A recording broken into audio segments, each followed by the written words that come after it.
Bonjour à toutes et à tous. Nous sommes avec Ambroise, Félix et Alexander de la French American International School de San Francisco et avec Dane, Nicolas et Antoine du lycée français de San Francisco qui vont nous présenter le problème les prisonniers et les recherches qu'ils ont effectuées dessus. À vous la parole. Oui, donc bonjour tout le monde. D'abord, les élèves du lycée français vont vous présenter le problème.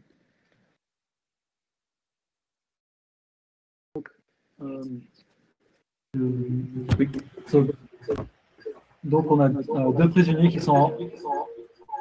Est-ce que il faut que vous me.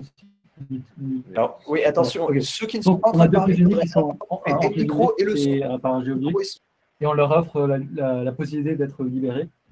Donc, ils doivent juste résoudre ce problème. Donc, il y a un échiquier avec 64 carrés et 64 pièces respectives, dont un carré magique unique est présenté au premier prisonnier. Donc, il doit retourner qu'une seule pièce, n'importe où, sur l'échiquier. Et le premier prisonnier doit donc quitter la pièce. Et le deuxième prisonnier, sans avoir communiqué avec le premier, peut entrer et voir l'échiquier. Il doit ensuite trouver le carré magique pour libérer le premier prisonnier et lui-même. Donc, les deux prisonniers ont le droit de discuter sur une stratégie seulement avant que le premier prisonnier passe voir l'échiquier. Et nous cherchons donc à trouver cette stratégie qui leur permet de toujours trouver le carré magique.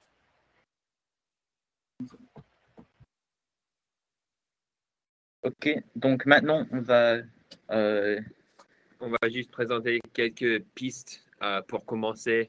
Alors d'abord, on observe qu'il y a deux couleurs de pièces, pile ou face ou vert et jaune dans cette représentation. C'est un 8 et il y a deux couleurs de cases qu'on pourrait peut-être utiliser en recherchant la solution. Et on va peut-être indiquer une colonne, une ligne, peut-être une diagonale, un système de cadran ou de coordonnées, ou bien la couleur de la case ou la couleur de la pièce. Oui, il y a beaucoup de pistes différentes. Donc pour commencer, on a regardé le problème avec la mentalité d'essayer de réduire les chances d'augmenter nos chances de choisir la bonne pièce au hasard. Et donc la première stratégie, c'est la pièce en haut à droite du tableau, ou en haut à gauche dans ce cas, indiquera la couleur de la pièce sur laquelle se trouve la case magique. Et du coup, on aura moitié, en général, la moitié des cases seront éliminées parce qu'elles seront de couleur verte. Donc on a déjà la moitié du tableau qui est enlevé, on a plus de chances, on a une chance de trouver la bonne case. Ouais, donc c'est pas mal, mais on peut faire beaucoup mieux. Ouais, alors c'était une strat très faible en réalité. Alors on a de réduire le tableau juste deux par deux. Voici tous les moves possibles. Si on considère que les couleurs sont relatives, c'est qu'on regarde juste le motif. Alors par exemple, là, si on a quatre mêmes couleurs, c'est de quatre autres couleurs. Avec ce système de motifs, on les a classés en catégories groupe pair en haut là et les groupes impairs juste en dessous parce qu'on a 2 et 2 ou 4 0, c'est ça qu'on les appelle, et juste en dessous avec les 3 et 1. Alors il y a 4 orientations des 3 et 1 et les 2 avoir la configuration horizontale, verticale, avec diagonale croisée ou 4 seuls comme ça. Et l'idée c'est que en flippant un pièce, on peut aller à l'autre groupe et on peut aller à chaque variation. Avec cette méthode, on peut indiquer un des 4 cases. Tous les coups. Oui, à tous les coups. Chaque fois. Alors, par exemple, si on est donné le motif premier dans le groupe R avec les jaunes on pourrait fabriquer aucun des 4 groupes. Tous des groupes verts en haut pour indiquer la case qui est démontré juste en dessous. You can see the slide. Guys, yeah, we can see the slide. On YouTube. On YouTube. Ah bon? I don't know why. Est-ce Ok, que vous ben- pouvez voir les slides? Sur YouTube. Pour l'instant, non. On ne voit pas les slides suivantes.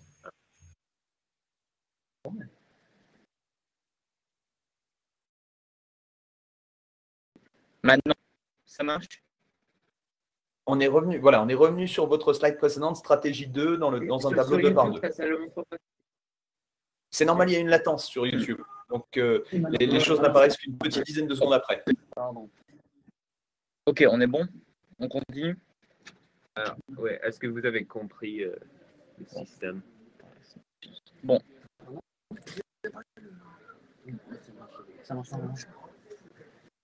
Attends, bon. On va procéder à la prochaine slide. Donc, continuer cette stratégie. Donc, les atouts, c'est que avec cette méthode, on parvient à vraiment faire quelque chose qui marche à tous les coups et c'est assez simple et facile à retenir. On peut indiquer toutes les 4 cases. Par contre, ça fonctionne seulement dans le 2 par 2. Donc, on s'est dit, peut-être est-ce qu'on peut faire ça, utiliser les cases 2 par 2 dans le contexte du tableau plus grand. Donc, la piste, par exemple, ça serait, on va indiquer un des 4 tableaux 2 par 2, puis de là, passer à un autre tableau 2 par 2, et ainsi de suite, jusqu'à trouver la pièce magique. Mais on a trouvé qu'il n'y avait pas vraiment assez de contrôle sur quel résultat on pourrait indiquer pour pouvoir faire ça. Et donc, on s'est dit, peut-être on peut augmenter le contrôle en utilisant des carrés qui se superposent les uns sur les autres. Mais là aussi, on a trouvé que c'était juste, il n'y avait aucune manière d'assurer qu'on pouvait utiliser ça. Et ça devenait également très, très compliqué, très rapidement. Et en plus, cette solution n'est pas mathématique du tout. On a pensé créer plus que 4 choix, mais en fait, on est toujours à 4 choix. L'idée que un case mène à un autre, c'est en fait, oui, ce n'est pas correct. Oui. Donc après, on a regardé pour essayer d'étendre le quadrillage, enfin le tableau. Le problème, c'est qu'on a vu que petit à petit, plus on allait étendre ce tableau, premièrement, on ne sait pas si c'est possible de rajouter de plus en plus de formes qu'on puisse reconnaître et attribuer à une certaine case magique. Et en plus, ça devient de plus en plus complexe, et pour un humain, ça sera de plus en plus lent et quasiment impossible à se rappeler de toutes les possibles formules. Oui, donc là, on peut voir, on avait beaucoup de règles différentes, beaucoup de formations, de configurations, et puis les interactions les unes entre les autres. Mais à la fin, on a trouvé que c'était juste beaucoup trop compliqué pour être réaliste. Et ça, c'était seulement un tableau 3 par 2. Donc, imagine faire quelque chose comme ça dans un tableau 8 par 8. C'était complètement impossible. Donc, oui, en théorie, on pourrait indiquer la case à tous les coups, mais ça devient très compliqué très rapidement.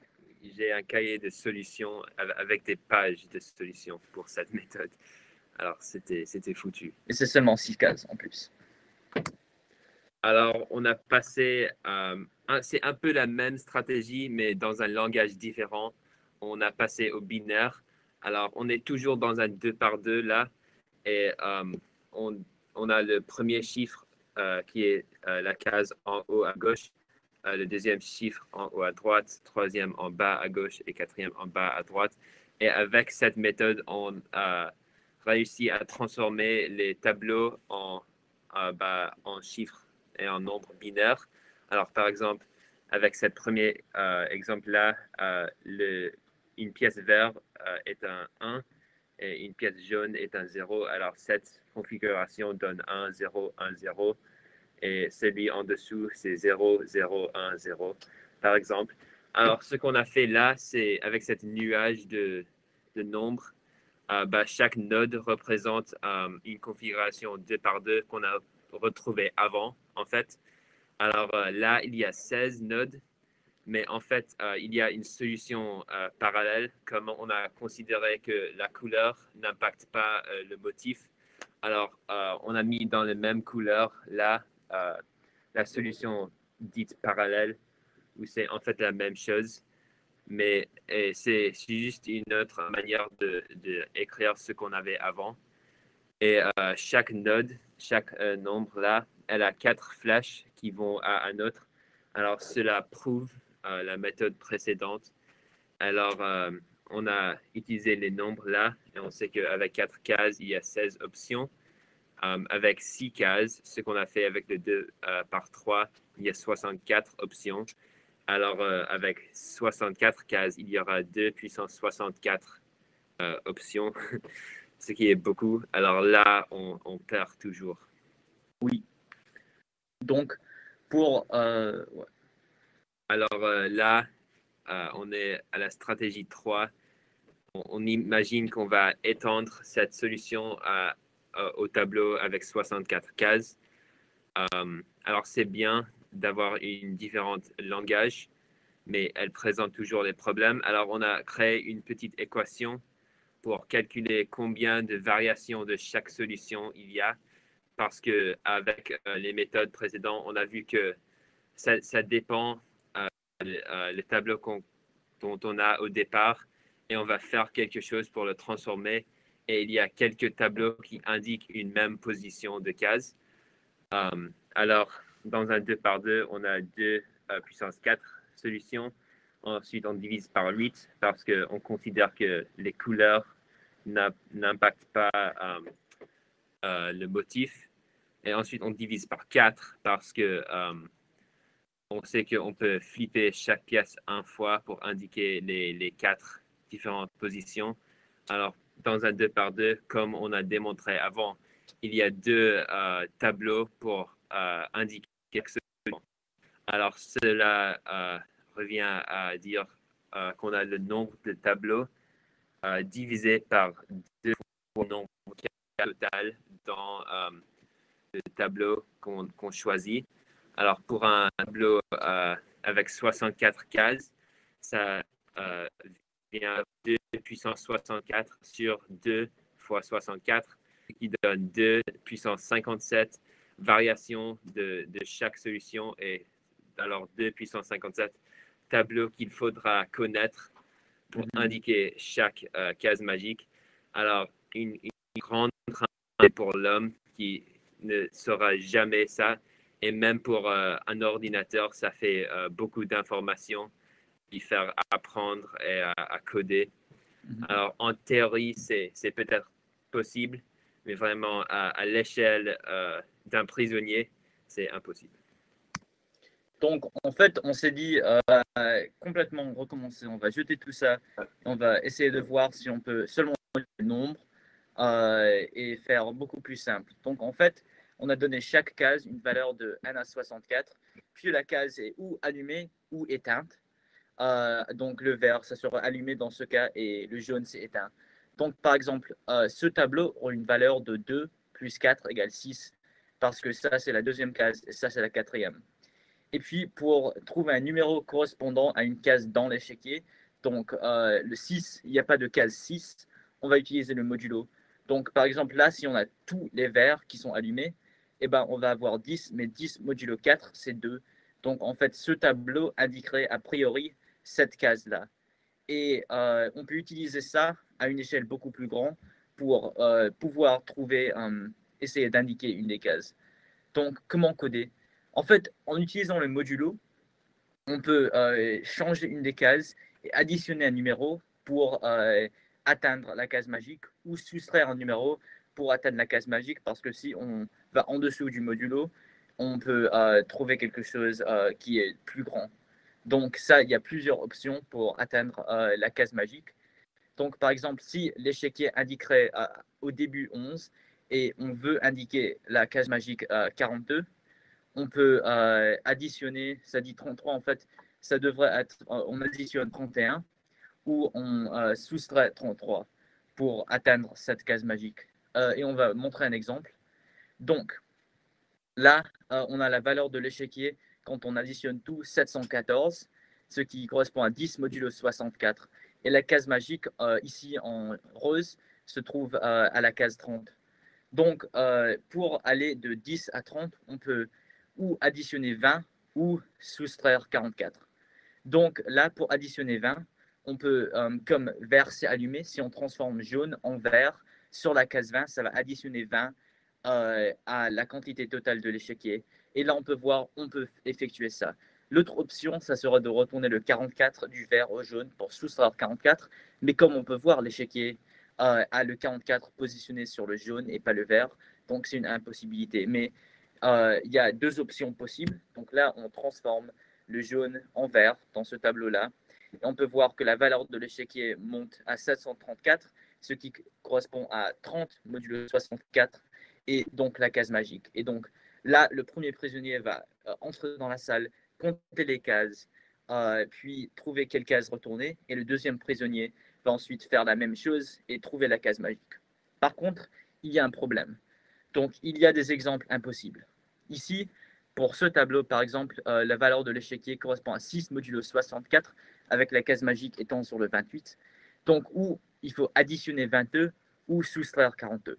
Sauf là, on peut voir comment additionner 22 si c'est déjà vert et comment soustraire 42 si c'est déjà jaune. Donc, il y a une impossibilité.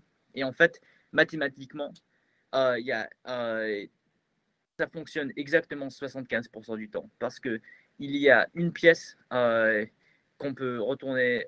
En fait, 50% du temps, la pièce pour additionner va être dans la bonne position et 50% du temps, la pièce pour soustraire va être dans la bonne position, ce qui revient à dire que 75% du temps, une des deux pièces, au moins, sera dans la bonne position, mais 25%, on ne peut pas le faire. Donc, c'est assez simple à exécuter et ça marche 75% du temps, mais c'est assez fastidieux d'additionner toutes les cases vertes et des tableaux impossibles existent, ce qui fait que ce n'est pas une méthode 100% sûre.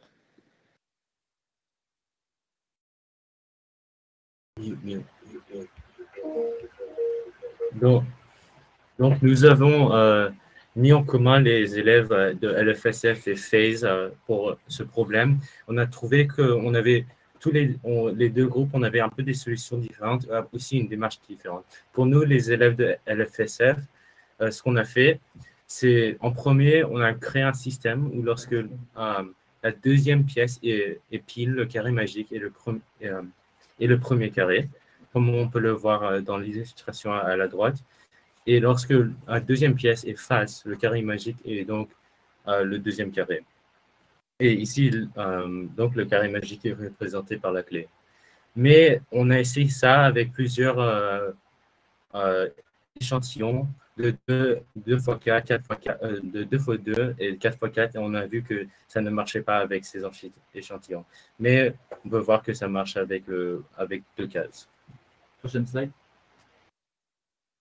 Et puis avec ceci, on a un peu fait des recherches et on a demandé à notre prof des façons comment ça peut marcher. Et on a trouvé un système de coordonnées où on donnait nombre 0, 0, 0 ou 0, 1. Et après, avec ceci, on a trouvé qu'il y a un système binaire qui nous laisse trouver notre solution.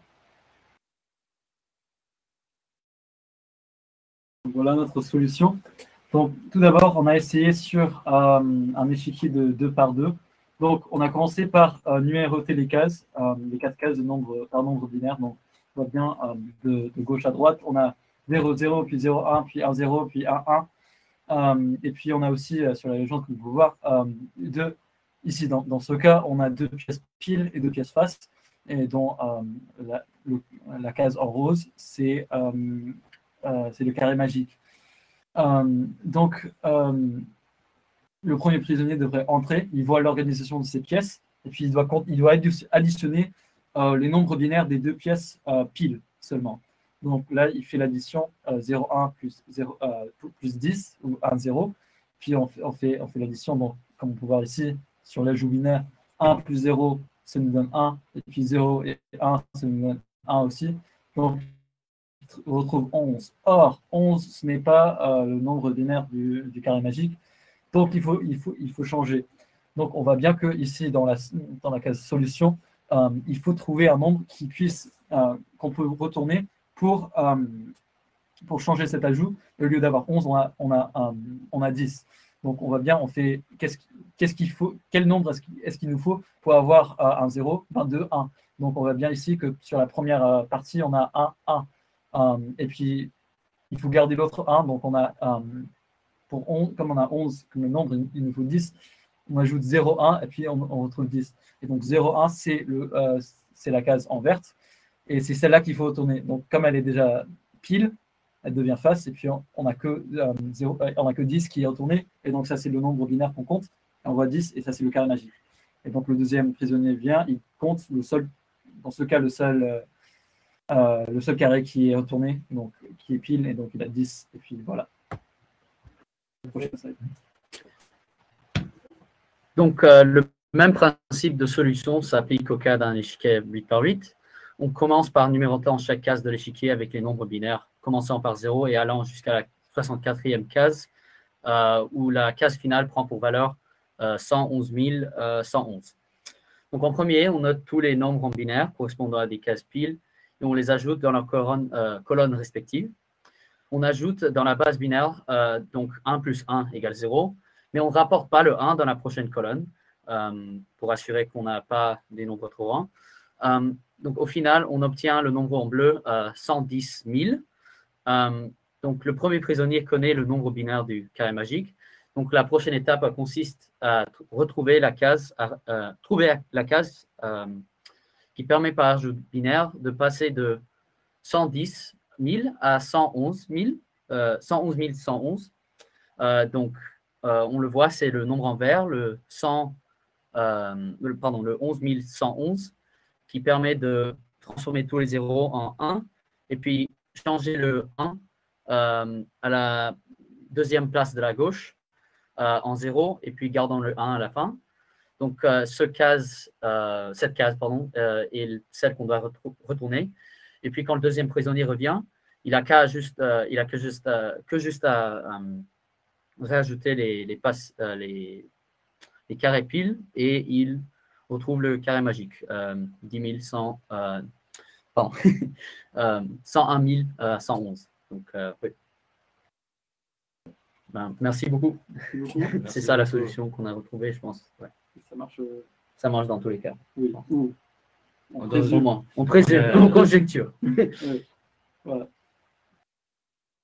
Bravo, superbe travail aux différents groupes. Merci beaucoup pour vos présentations. Je vais conclure rapidement parce qu'il nous reste peu de temps. On a légèrement dépassé. Est-ce que vous avez réussi à travailler ensemble ou est-ce que vous avez vraiment travaillé de façon complètement séparée, les deux groupes? Parce que vous avez chaque groupe me donne l'impression d'y avoir passé énormément de temps. On a travaillé la plupart du temps indépendamment, mais on a essayé de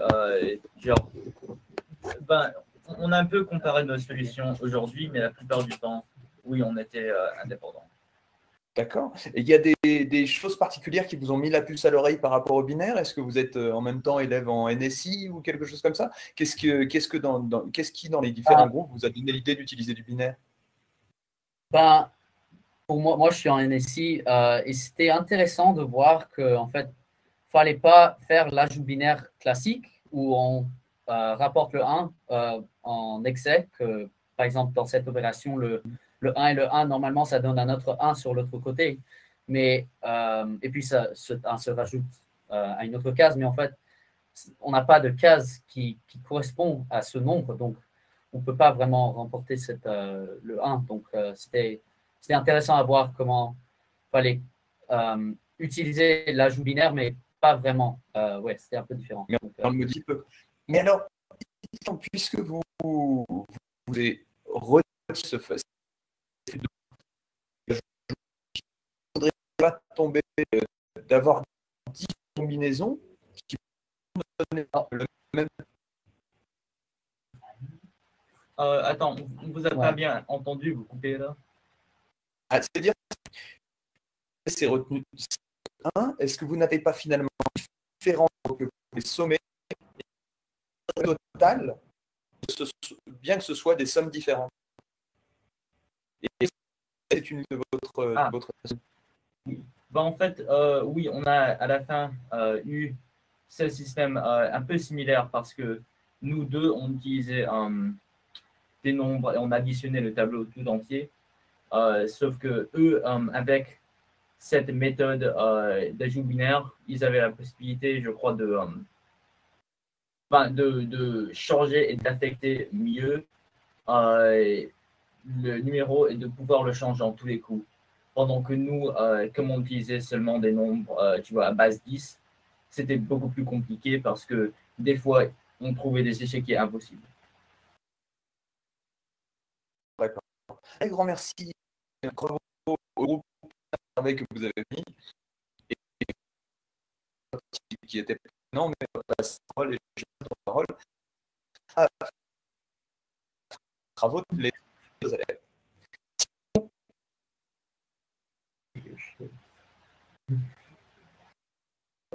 Pardon, on n'a pas vraiment. Ouais, ça a bugué, je ne sais pas pourquoi. Ah, je passe avec Florence. Merci. D'autres groupes d'élèves. Donc pour nous c'est terminé. Et après, le que vous avez